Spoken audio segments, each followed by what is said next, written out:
Hello my dear friends, welcome back to my channel. This is Jamshid. ഇന്ന് ഞാൻ വന്നിട്ടുള്ളത് കേരളത്തിൽ തന്നെ ഏറ്റവും വാശിയേറിയ ഒരു മത്സരം, ഒരു ത്രികോണ മത്സരം നടക്കുന്ന ഒരു മണ്ഡലത്തെ പറ്റി പറയാനാണ്.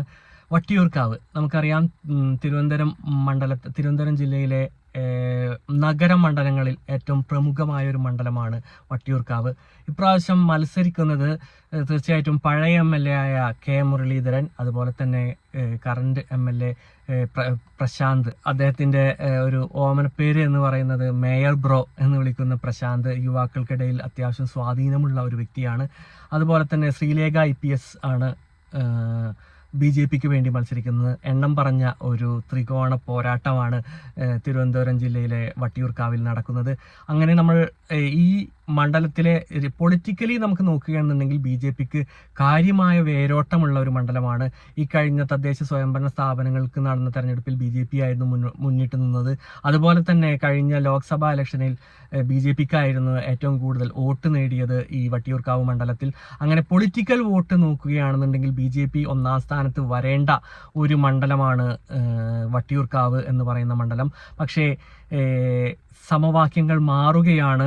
തദ്ദേശ സ്വയംഭരണ സ്ഥാപനങ്ങളിലേക്ക് നടക്കുന്ന തെരഞ്ഞെടുപ്പിൻ്റെ പാറ്റേണും ലോക്സഭയിലേക്ക് നടക്കുന്ന തെരഞ്ഞെടുപ്പിൻ്റെ പാറ്റേണും നിയമസഭാ പാറ്റേണും വ്യത്യസ്തമാണ്. അതുകൂടാതെ വ്യക്തികളിൽ ഉണ്ടായിട്ടുള്ള മാറ്റം, മുരളീധരൻ എന്ന വ്യക്തി ഉണ്ടാക്കിയ മാറ്റം വളരെ വലുതാണ്. നമുക്ക് അതേപ്പറ്റി 3 സ്ഥാനാർത്ഥികളുടെയും ഗുണങ്ങളും ദോഷങ്ങളും നമുക്ക് ഇവിടെ ചർച്ച ചെയ്യാം.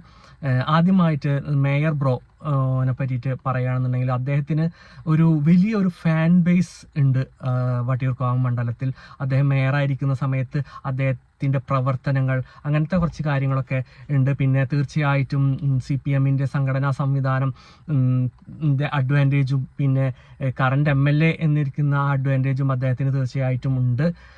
അതാണ് പ്രശാന്തിൻ്റെ ഏറ്റവും വലിയൊരു അഡ്വാൻറ്റേജ്. ഡിസഡ്വാൻറ്റേജ് എന്താണെന്ന് വെച്ചാൽ ആൻറ്റി ഇൻകംബൻസി തന്നെയാണ്. ഈ കഴിഞ്ഞ 10 വർഷം LDFൻ്റെ ഭരണത്തിലുള്ള ആൻറ്റി ഇൻകംബൻസി വലിയൊരു ഫാക്ടറാണ്. അതുകൂടാതെ പറയുകയാണെന്നുണ്ടെങ്കിൽ ഈ ശബരിമല വിഷയം ഒരു വലിയ ഒരു ഫാക്ടറായിട്ട് അവിടെ നിലനിൽക്കുന്നു. തീർച്ചയായിട്ടും അപ്പർ കാസ്റ്റ് നായർ ഹിന്ദു വോട്ടുകളുടെ ഒരു വലിയ ഒരു വോട്ടേഴ്സ് തന്നെ ഉണ്ട് ഈ പറഞ്ഞ മണ്ഡലത്തിൽ.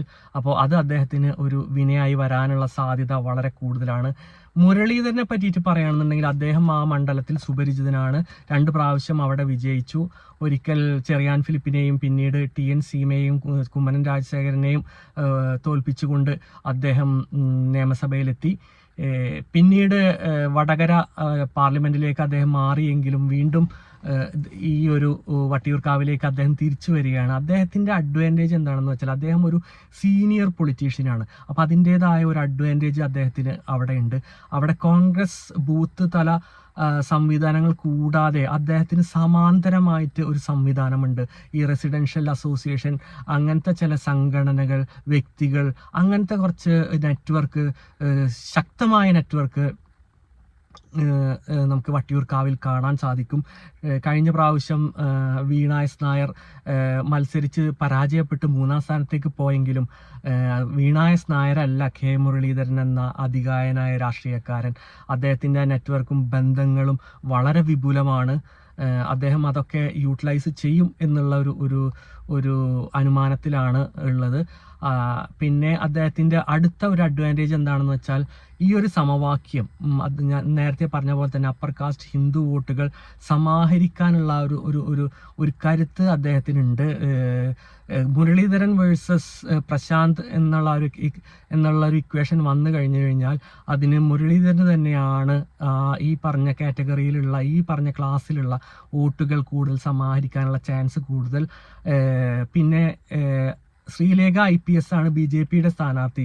സാധാരണ രീതിയിൽ BJPക്ക് കിട്ടേണ്ട അവരുടെ ആ ഒരു വോട്ട്, അവരുടെ ആ വോട്ട് ബാങ്കിൽ നിന്ന് കിട്ടേണ്ട, BJPയിൽ നിന്ന് കിട്ടേണ്ട അത്രയും വോട്ട് ശ്രീലേഖ IPSന് നേടാൻ സാധിക്കും എന്ന് ഞാൻ കരുതുന്നില്ല. കുറച്ചും കൂടി പൊളിറ്റിക്കലായിട്ടുള്ള ഒരു കാൻഡിഡേറ്റിനെ ആയിരുന്നു BJP വെക്കേണ്ടിയിരുന്നത്. ഒരു പൊളിറ്റിക്കൽ കാൻഡിഡേറ്റ് ആയിരുന്നെങ്കിൽ BJP അവരുടെ പരമ്പരാഗത വോട്ടുകൾ സമാഹരിക്കുകയും അതിനേക്കാൾ ഉപരി ഒരു BJP ട്രെൻഡ് അവിടെ നിലനിർത്താൻ സാധിക്കുകയും ചെയ്യുമായിരുന്നു. പക്ഷേ നിർഭാഗ്യവശാൽ ശ്രീലേഖ IPSന് അത് സാധിക്കില്ല. അതിൻ്റെ ഗുണഭോക്താവ് തീർച്ചയായിട്ടും മുരളീധരനായിരിക്കും. അപ്പർ കാസ്റ്റ് ഹിന്ദു വോട്ടുകൾ BJPക്ക് കിട്ടിയില്ലെങ്കിൽ പിന്നെ അത് സമാഹരിക്കാനുള്ള ഏറ്റവും ചാൻസ് മുരളീധരനാണ് പ്രശാന്തിനെ അപേക്ഷിച്ച്. പ്രശാന്തിൻ്റെ അഡ്വാൻറ്റേജ് ഞാൻ നേരത്തെ പറഞ്ഞ പോലെ അദ്ദേഹത്തിനുള്ള ഒരു ഫാൻ ബേസ്, യുവാക്കളുടെ ഇടയിലേക്ക് കടന്നു കയറാനുള്ള ആ ഒരു കഴിവ്, അതൊക്കെയാണ്.